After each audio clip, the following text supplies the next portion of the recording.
All right. Good afternoon. Hello, everyone. Welcome to Talk with Steven, and thank you, everyone, for joining this week Talk with Steven, where we're gonna talk about an interesting topic where we're gonna discuss about working with kids with autism. Something interesting that I want to discuss about this topic for a very longest time. So I also want to invite our speaker to talk about this particular topic alone because she has so much of experience in this field and working with kids. But before we invite our guest speaker for today, I would like to say for all the new audience, thank you so much for joining with us. Please do share out these links with your friends, family, anybody that you know. Talk with Steven is a weekly talk show where I go live and where I bring a lot of interesting speakers, inspiring speakers to come on board and share their experience in certain part of their life on how did they achieve success in certain aspect of their life.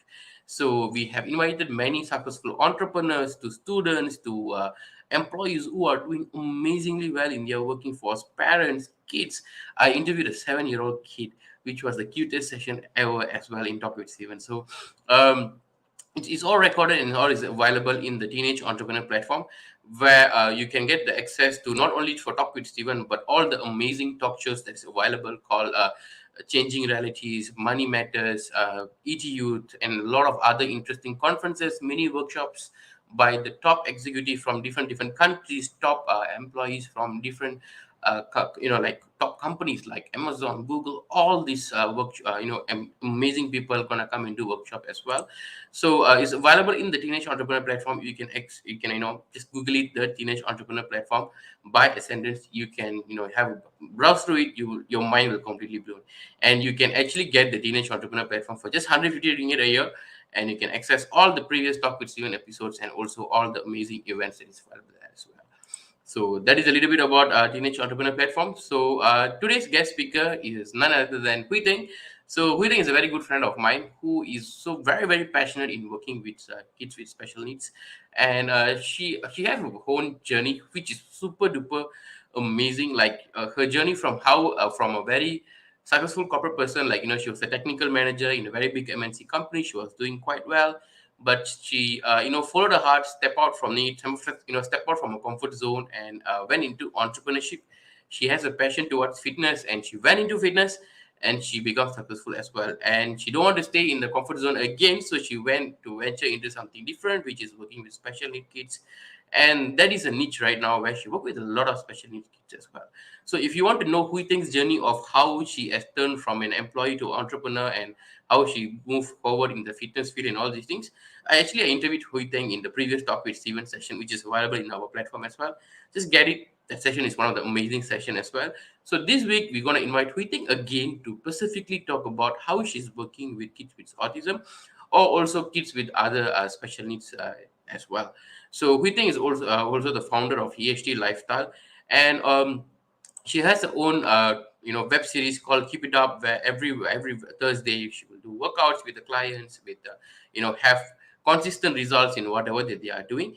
And she's also a certified personal trainer and also certified autism fitness trainer as well. So without any further ado, let's welcome Hui Ting to our stage to talk about working with kids with autism. So here you go. Hello, Hello. Steven. Hello. How are you? Yeah, I'm good. I'm good. A little bit nervous, but yeah, I'm all right. Okay. We're gonna talk about something that you are very passionate about. So I Yeah. think the nervous all will fly away once you start talking. So audience, if you guys have any questions specifically to Huiteng, you can just drop it in the chat box. If we have time, we can take the questions. If not, you can actually DM Huiteng personally. Her Insta profile, Insta link is like username is already in the name itself. So just DM her. Huiteng will like talk to you regarding this. So Huiteng, I'm just gonna jump right into the topic. Sure. Last time when we interviewed you in Talk with Steven, I think it was 1 year ago. So Yep. yeah, it was 1 year ago. Facebook did remind me like it was 1 year. Yes. Then I was like, damn, it's a good time to invite Huiteng again. So last time we actually talked about how you were working with your clients in terms of their mental health, their physical health, and consistently producing the results and all these things. But we just very slightly touched about you working with special need kids and all these things. But during in this 1 year time, you actually learned a lot and improved in your own way of teaching these kids, and they have improved a lot, and now you are leveling up to different level actually. So that's why I want to talk about specifically about that. So Mhm. how did your journey of working with special need kids actually started? Because it's not something that everybody will love to do it. I definitely cannot do it. But how did you actually venture into that? Actually, that's a very good question, Steven. At the beginning, I also don't believe myself to be able to work with special needs populations, because I work with both kids and adults. So, Okay. whenever I call them, how to say, special needs, I won't say kids or adults, I just say athletes lah.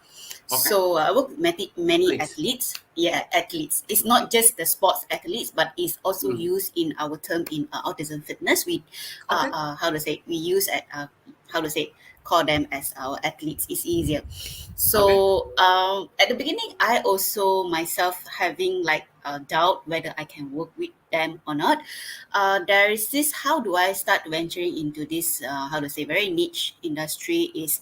I work with like typical clients. So one of the clients, she worked in a special needs center, and the boss asked her, she's because the boss is looking for like any trainers that's willing to train her son, who is in spectrum, autism spectrum.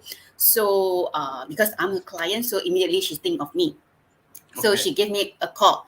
So when I received the call, I was like a bit like hesitated. Should I take the client or shouldn't? Then I spoke to my mentor, and he said, "Why don't you just call and have a conversations first? Have a conversations and see whether you are comfortable with it. Find out more detail." These are the things that my mentor always tell me. When opportunity come, a lot of time when due to fear we tends to like how to say, walk back or reject it. But Okay. the mentor, my mentors tell me, find out the detail, get more details. So I pick up the call. I called the mom, and the mom very nice, and then just tell me the conditions of her son and stuff like that. Then after the call, sometimes you will say, can give it a try. So sometimes your heart will say, can give it a try. So I said, okay, I also agreed with the, what's that called, to train her son. So that's how I get started. And to be honest, her son is super lovely. I can tell you, yes. That leave me a very how to say, a good um, memory. Is it memory or good first Experience. good experience of working with special needs athletes. That is the first thing. But of course, uh, that's not every individual will be different. So even you and me will be different. Our behavior will be different, Mm. right? So I thought, okay, I because I don't have much experience that time yet, only one. Mm. So that leave me a very good experience. So I thought like, okay, and then slowly this her mom, the athlete's mom, recommend me another client, so Mm. who is also in the spectrum. And that's how I started slowly working one by one with people with special needs, whether they are in the autism spectrum or whether in the Down syndrome. So that's how I get started, through that started with one, and then slowly through the word of mouth from my clients, they recommend me to other parents, and some people found me through social media, through some of the posting I post on social media. Mm. Yeah, so that's how Okay. I get started. Mm. So it's all happened because of a random call by one of your client, like Yes, how the nature paved the path, like yes, nicely correct. and all Yes, these things. Yeah. correct. Okay. I want to ask you this question. Like you told, the first thing is the fear and all. Mm-hmm. Like usually, that's not only like working with kids, but working on any goals that we have. The first thing will come is the fear. Yes, Even though we talk to our mentor and then we are okay a bit and all, but when we actually doing the work, we would be so scared. That's the tell time me your about hands it. are Yes. shaking. You don't want to get out from your car. All these things. How did you manage that actually? What made you go ahead and just do it? Something. It's a very long story. I tried to cut it Well, short. So remember when I said that the first the kids that I work, the first kids that I work with, it left me a very good experience that, oh, it's nice working with kids with spectrum. mm, So that's why I have no doubt when what is that called, when the she introduced me to the second clients. But to tell you the truth, the second, because individual is different, so the mm. behavior is the second athletes is a bit more, much more, how to say, uh, much more. I would say use the term uh, aggressive.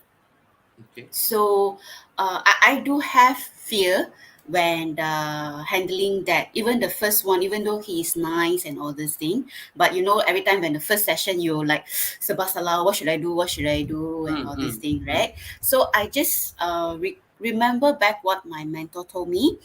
They, everyone is just human being. Just see them as normal human being. They have their emotions, they have their how to say it, their intelligence, they have, it's just, and me, you and me also have our own kind of pelik behaviors, weird behavior. Yeah. Yeah. Right? It's just that we are, how to say that, uh, we are masked it pretty well.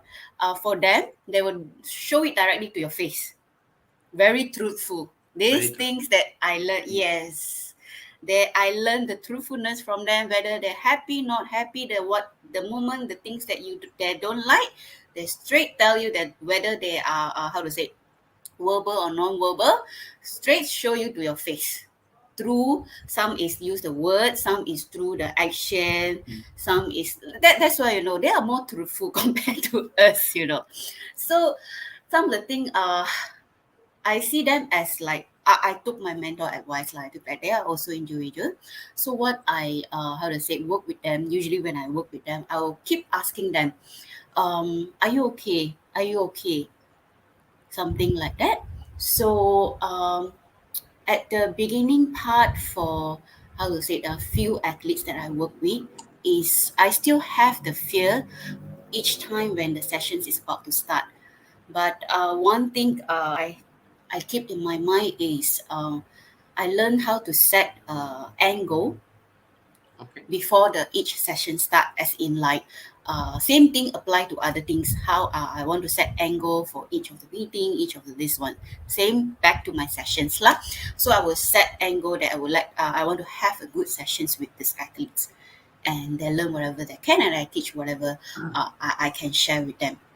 So with that, it helps me to like anchor on the angle and focus on the angle, and it helps me to manage my fear when how to say, I have sessions with them, because some, because they are very sensitive, Mm. they are very sensitive, and there are some days when I am not so okay, in the sense of, in terms maybe emotional, sometimes I a little bit overwhelmed or stressed or stuff like that, right? They're very sharp one, you know, they can pick it up very fast, your Mm. your Yeah, I also your read it your somewhere. your Yeah. Okay. whites and all this thing.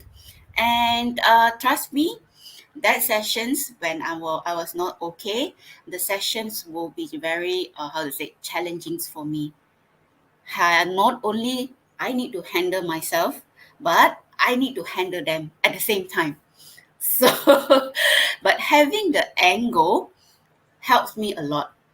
Sometimes I forget to set, then uh, Okay. then it's like, okay, I have to work on it a bit more already.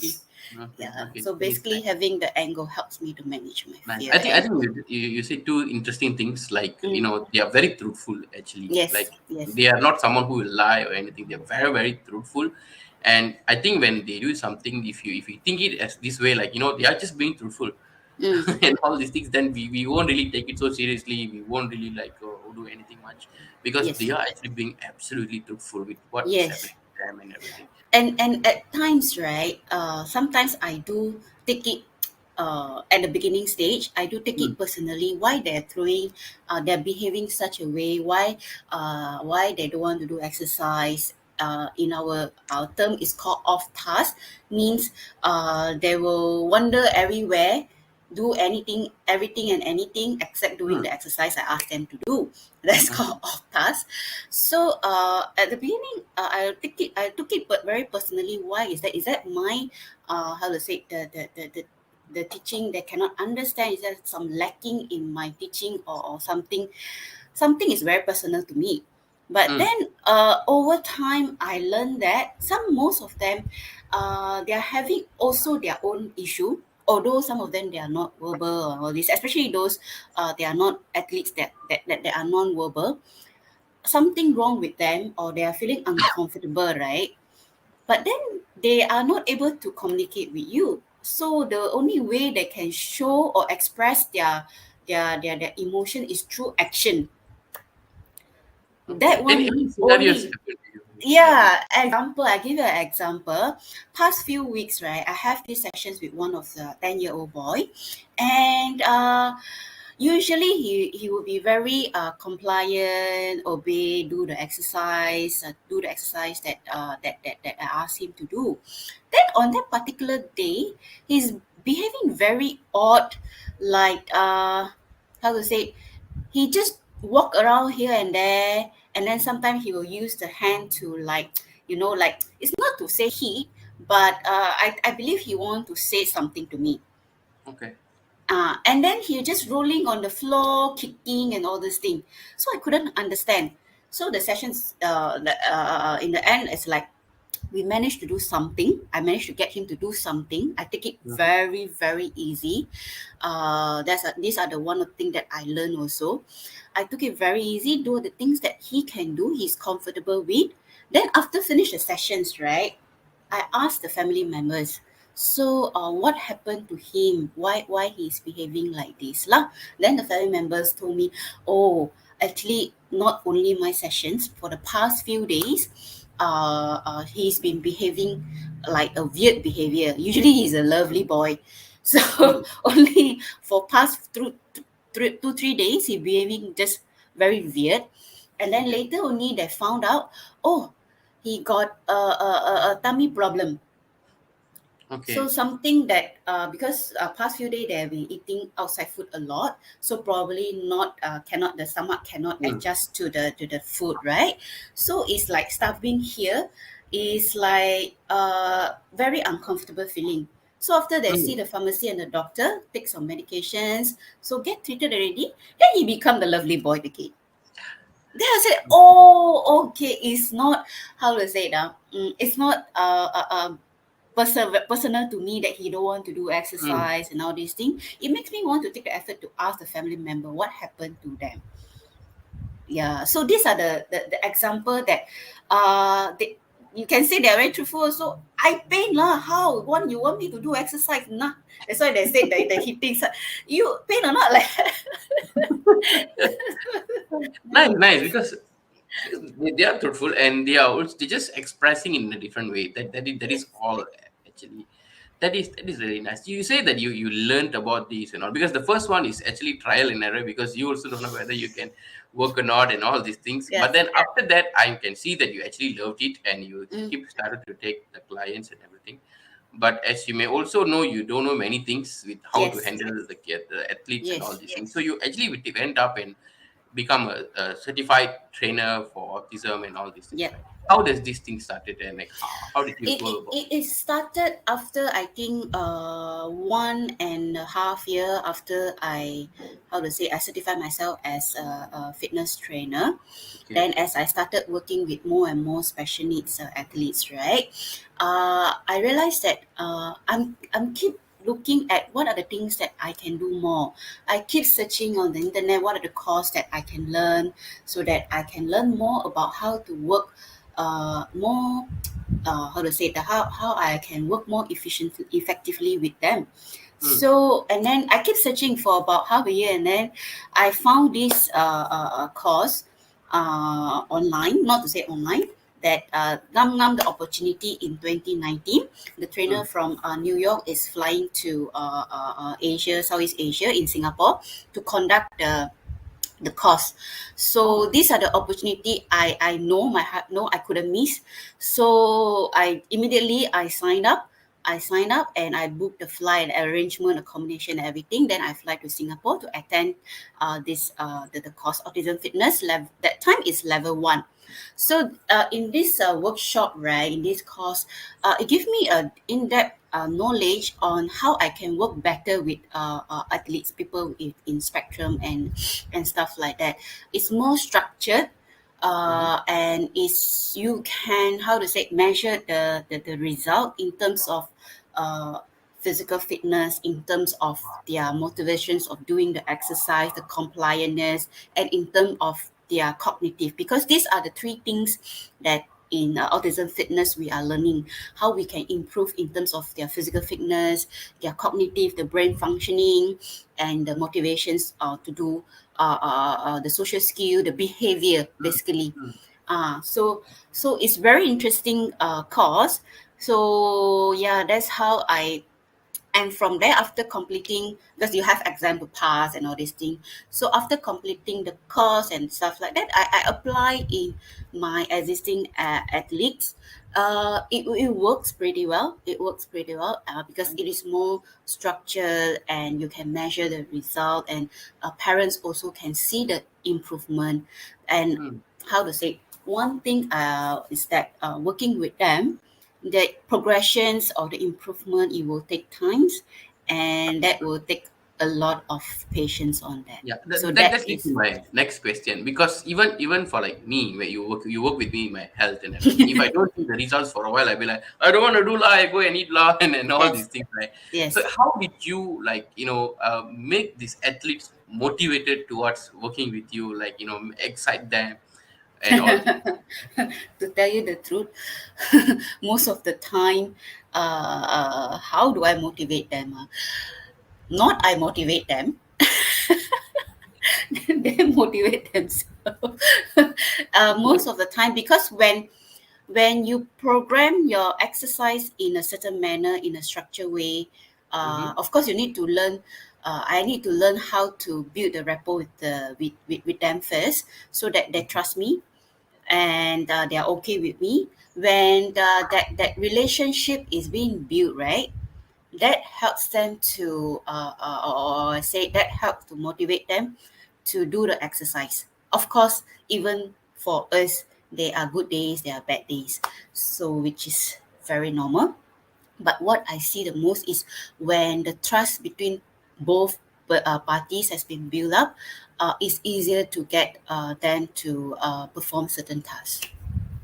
Nice, nice, nice. Well, I have two more questions, but before that, like, what is your most beautiful memory of working with an athlete that you can still remember it right now? That if you think about this, it'll motivate you to go back and do the work again.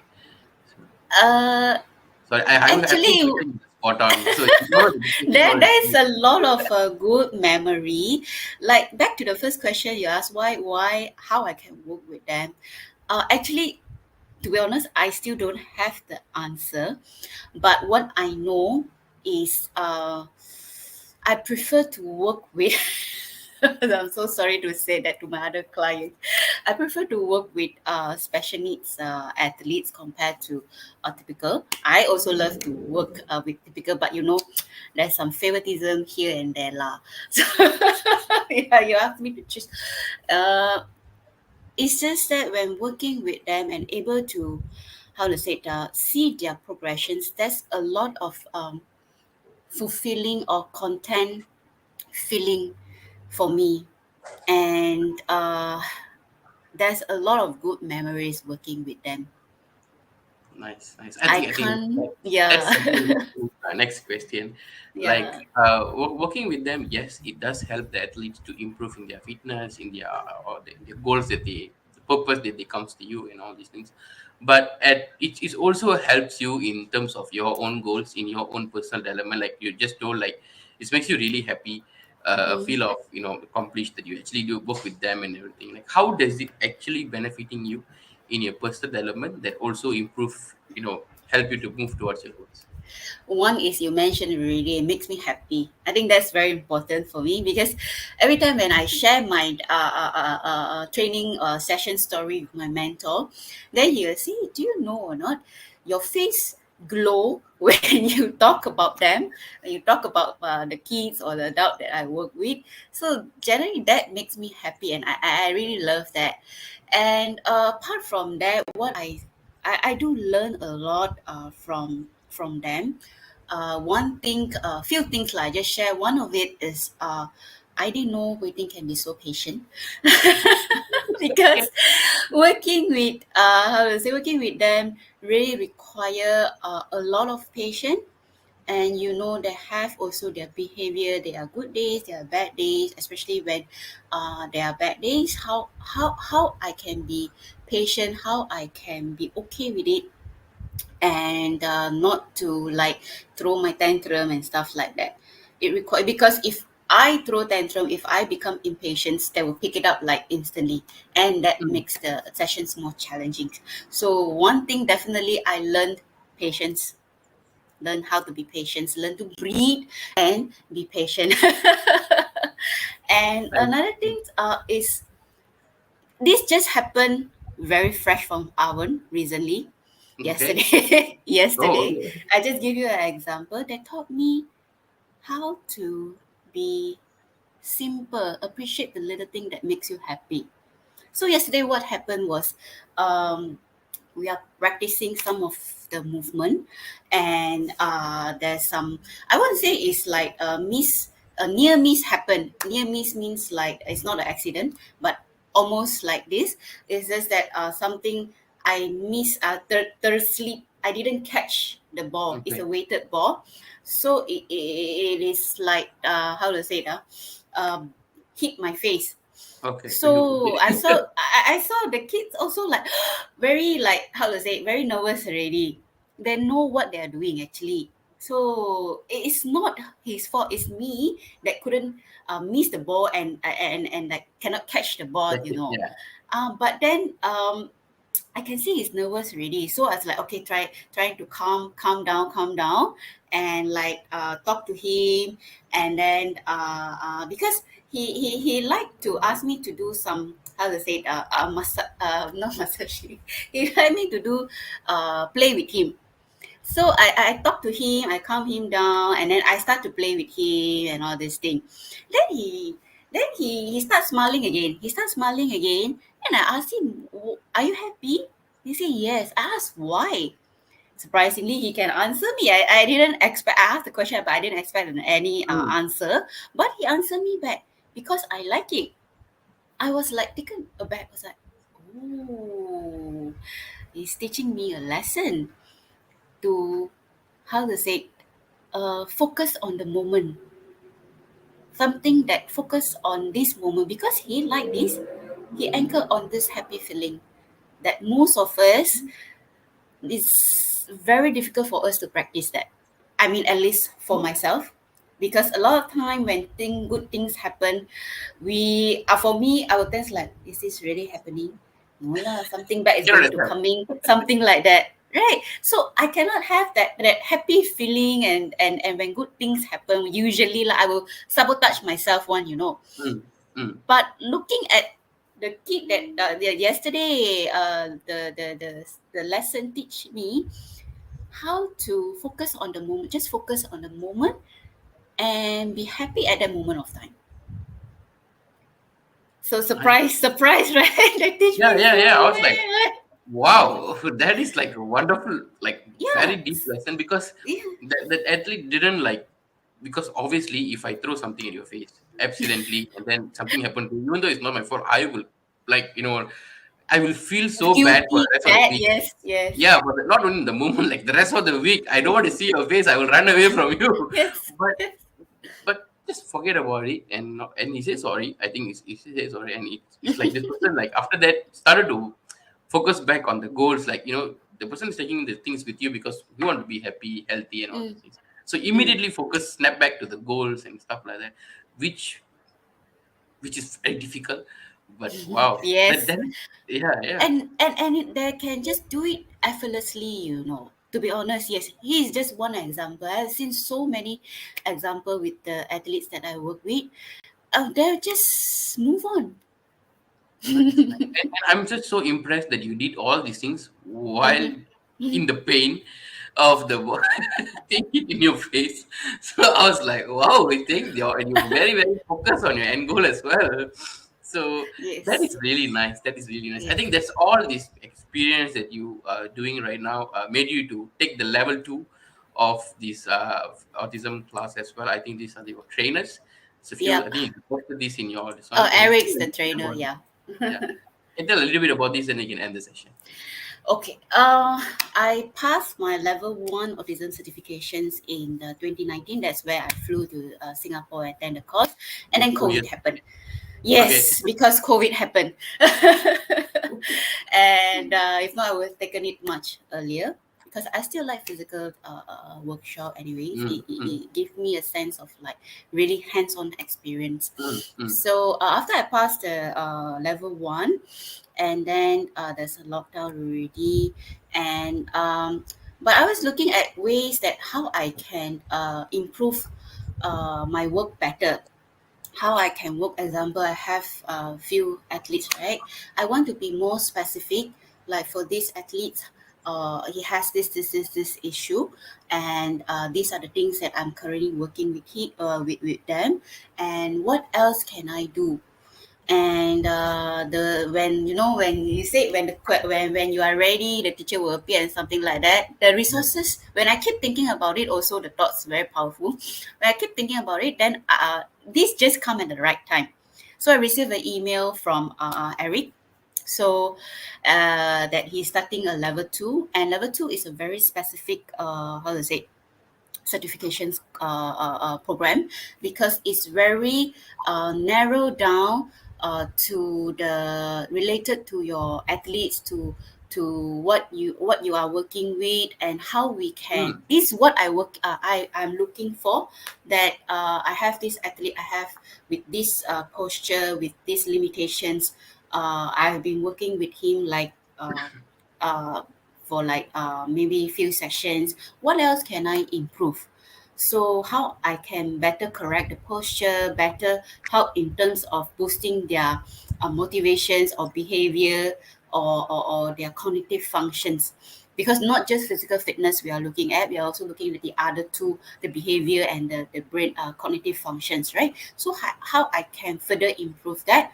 And when I saw the email that Eric is opening up, have a program, the level two program, immediately I signed up for it. So it's an online program, and this is what I'm looking for. I just started last week, mm. and I Nice, already got very excited.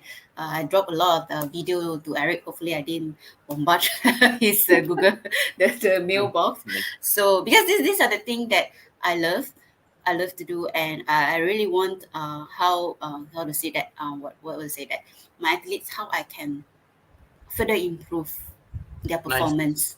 Nice, Viti. Very, very beautiful sharing. I really, really enjoyed today's session a lot. I think one of the biggest lessons that I take away from there is like, if an opportunity comes to you, try to take the action towards it. And, if you're scared, talk to your mentor. If you don't have a mentor, get a mentor, talk to them and see. Because we think if you don't have a mentor to go back to, you wouldn't have taken this Yes. opportunity and tried out or something. And as you can see now, it's opened up a totally new chapter of your life that you absolutely love it, every single moment of it, and also Mm, you would have missed it if you didn't take this opportunity. yes. So, which is something that very interesting lesson, and along the way, you share a lot of good things about like to being truthful and applying your end goal anchored on the movement. A lot of good things. So, audience, I hope you guys had so much of fun. So, please do share this session around to anybody that you know. If you're watching in Facebook, share it out. If you have a YouTube link, share it out as well, as you can see how good this session is. And if you guys are looking for fitness trainings for yourself, or if you have any athletes in your house or any especially kids, you can just contact Huoy Tyng.